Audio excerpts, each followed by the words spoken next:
Arratsalde on danoi, ondo etorriak espazio honetara, memoriaren espazio honetara, eta gaurko be memoriari, memoriaren omenezko edo memoriari zor deutzogun omenaldia egingo deutzogun. Eskerrik asko danoi etortearren eta era berezian, ekitaldi hau posible egin daben, besteak beste, Durango 1996 elkarteari, Herediaga elkarteari eta Durangaldeko memoriaren aldeko elkarteei baitebe. Gaurko honetan plazaratu edo adierazi nahi duguna da Durangoko udalak elkarte honen guztien ekimenez onarturiko gehiengoz, onarturiko deklarazio bat, deklarazio instituzional bat, eta horixe da gaurko honetan azaleratu nahi dugu. Laster gogoan izango dugu orain 80 urte Mola Generala buru zuen altzatutako armada fasistak hegazkin fasista italiarren lagundurik Durango txikitzea erabaki zuela. Fasistek xedetasunez aurreikusi eta bultzatu zuten ekintza genozida basati eta ankerra hau. Ehunka hildako eta zauritu eragin, hiria suntzitu eta milaka Durangar ikaratu eta herritik iesean jarri zituzten bombardaketa eta beldurraketa fasistek. 1927ko martxoaren 21an goizean hasi ziren, baina arratzaldez ere jarraitu zuten, eta pirilaren 2an eta 4an ere bai. 80 urte pasatuko dira eta inork ez du barkamenik eskatu egindako genozidiogatik, ezta egindako txikiziogatik. Inork ez du erantzukizun politikorik onartu. Ekintza gurpida gabe, anker eta bihozgabeak, gertatu eta ondorengo 80 urteetan korapilatsua, neketsua eta arazotzua izan da egia ezagutzea. Bombardaketa gurpida gaben hainbat xehetasun argitzeko daude oraindik ere. Eta horrela izan da, batez ere, diktadura fascista gertatutakoa errugabetu eta isildu nahi izan duelako. Baina baita ere, azkeneko 40 urtetako denon erantzukizunezagatik. Herritarren ekimenari zor zaio gertatutakoa ezagutzea, egia azalaraztea. Bombardaketa jasan zituztenen lekuntza ondariari eta hainbat herri elkarteren lan nekaezinari esker. Honen aritik, eskerrak eman behar zaizkie Herediaga elkarteari, Berbarori, Kristitin dantza taldeari, Durangoko 1956 kultura elkarteari eta isilean jardun duten hainbat herritarri. Egunokin, egia ezagutarazteko, justizia egiteko eta ordaina aldarrikatzeko asmoz, bi herri ekimenari dira oihartzun handi eragiten altzamendu fasistaren bihozgabekeria eta antzerkeria jasan zuten herritarrei zor zaiena adierazteko, behingoz.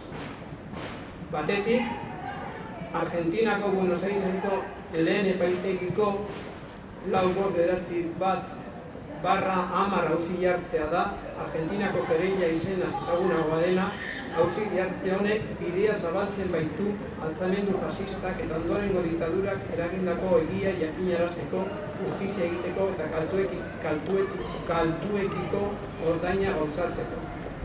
Bestetik, Kataluniako Altramemoria elkarteak Bartzelonako epaitegian jarritako auzi jartzea da. Bartzelonak 1927 eta 1929an jasandako bombardaketa latz eta ankerrak ikertzeko eta erantzuleak ezagutarazteko eta auzipetzeko bidea zabaltzen baitu, auzi jartzea onartu izanik. Bartzelonako bombardaketek badituzte antekotasunak Durango jasan zituztenekin, eginak hegazkin fasista italiarrak izen baitziren kasu bietan. Horregatik guztiagaitik, Durangoko udaleko bozeramaileen batzordeak gehiengoz honako hau onartu dau.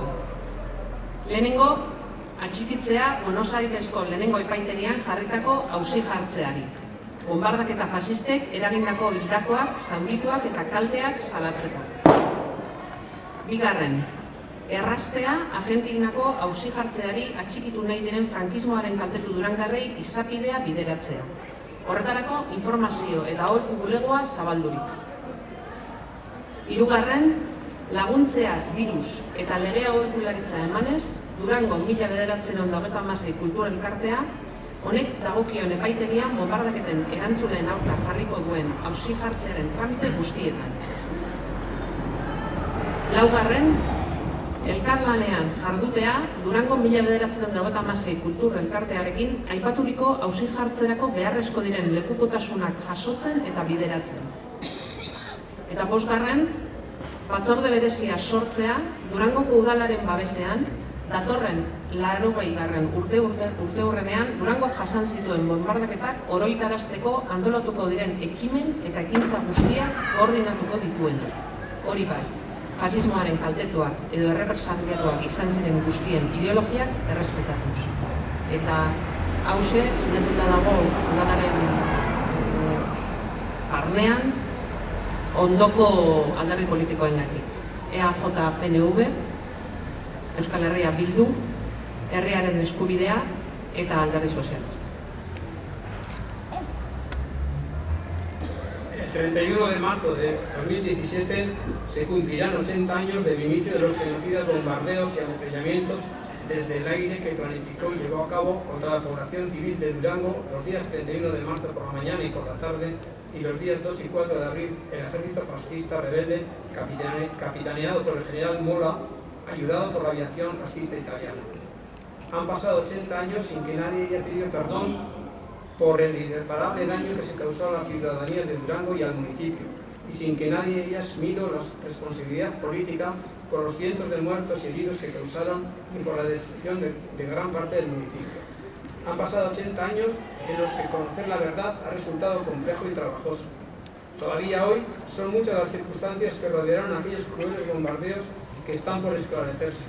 Todo ello especialmente por la impunidad que la dictadura fascista arrojó sobre los hechos y, digámoslo claramente, por la irresponsabilidad de unos y otros en los últimos 40 años. Ha sido la sociedad civil, con el legado de quienes sufrieron el bombardeo y la labor incansable de asociaciones como la Idea del Cartea, Verbaro, Cristina, Catania y Durango 1996 Cultura del Cartea, o de durangueses que han trabajado desde el anonimato, junto al relato de la historia realizado por numerosas familias, la que ha permitido arrojar una tímida y suave luz para hacer memoria y conocer la verdad de lo ocurrido. En la actualidad, dos iniciativas ciudadanas ante los tribunales de justicia están resultando eficaces para recuperar la memoria y posibilitar que la verdad se conozca, se haga justicia y se repare, al menos moralmente, a quienes tanto sufrieron tras el alzamiento militar fascista. Por un lado, la querella 4591/10 del Juzgado número 1 de Buenos Aires, más conocida como la querella argentina, abre una vía para conocer la verdad y posibilitar la reparación de las víctimas del alzamiento fascista y la dictadura que se impuso después. Por otro lado, la admisión por parte de la Audiencia Provincial de Barcelona de una querella interpuesta por la Asociación Ultramemoria de Cataluña abre una vía de investigación destinada a identificar y procesar a los responsables de los bombardeos que entre 37 y 39 golpearon brutalmente a la ciudad de Barcelona. Unos bombardeos que guardan similitudes con los sufridos por la población de Durango, ya que en ambos casos fueron perpetrados por la aviación fascista italiana. Por todo ello, la Junta de Portavoces del Ayuntamiento de Durango, por mayoría, ha acordado, primero, adherirse a la querella incoada ante la jurisdicción argentina por las víctimas causadas por los diferentes bombardeos que sufrió Durango y por la destrucción que padeció.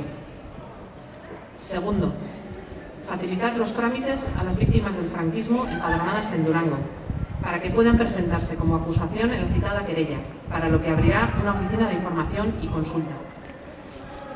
Tercero, colaborar económicamente, como en los trámites necesarios, con la Asociación Durango 1996 Cultura Elkartea en la presentación de una querella contra los responsables del bombardeo de Durango en los tribunales de justicia correspondientes. Cuarto, colaborar con la Asociación Durango 1996 Cultura Elkartea en la recopilación de testimonios que puedan servir para sustanciar la mencionada querella. Y quinto, crear una comisión especial dentro del Ayuntamiento de Durango para coordinar y organizar estas actuaciones y aquellas que se pudieran realizar con vistas a la celebración del 80 aniversario del bombardeo de Durango, desde una perspectiva de respeto a todas las ideologías de las víctimas del fascismo. Esta declaración está suscrita por los grupos políticos municipales de EAJ-PNV, Euskal Herria Bildu, Herriaren Eskubidea y Partido Socialista de Euskadi.